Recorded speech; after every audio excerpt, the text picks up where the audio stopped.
सटतिला एकादशी व्रत कथा। पौराणिक कथा के अनुसार किसी नगर में एक ब्राह्मणी रहती थी। वह भगवान विष्णु की बहुत बड़ी भक्त थी। वह भगवान विष्णु के सभी व्रतों को श्रद्धापूर्वक करती थी। एक बार उस ब्राह्मणी ने भगवान विष्णु का व्रत 1 महीना रखा।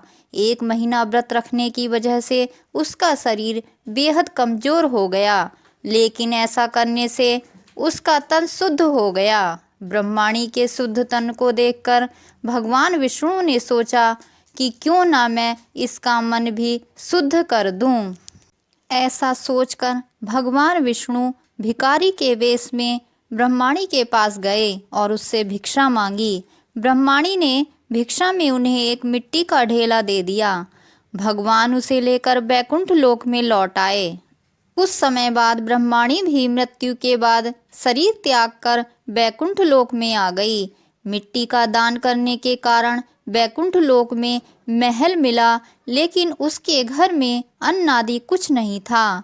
यह सब देखकर वह भगवान विष्णु से बोली कि मैंने जीवन भर आपका व्रत और पूजन किया है, लेकिन मेरे घर में कुछ भी नहीं है।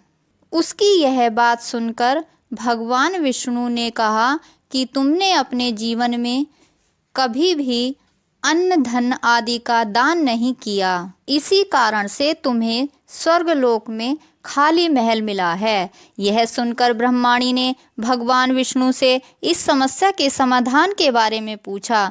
तब भगवान विष्णु ने ब्रह्माणी से कहा कि जब देवकन्या तुमसे मिलने आए तो तुम उनसे सटतिला एकादशी व्रत करने की विधि पूछ लेना। इस व्रत को विधि पूर्वक करना। तब ब्रह्माणी ने भगवान विष्णु की बात सुनकर वैसा ही किया। उसने देवकन्याओं से सटतिला एकादशी का व्रत करने की पूरी विधि पूछ ली और श्रद्धा पूर्वक व्रत को करना शुरू कर दिया। व्रत के प्रभाव से उसका खाली महल सामानों से भर गया और वह भी काफी सुंदर हो गई।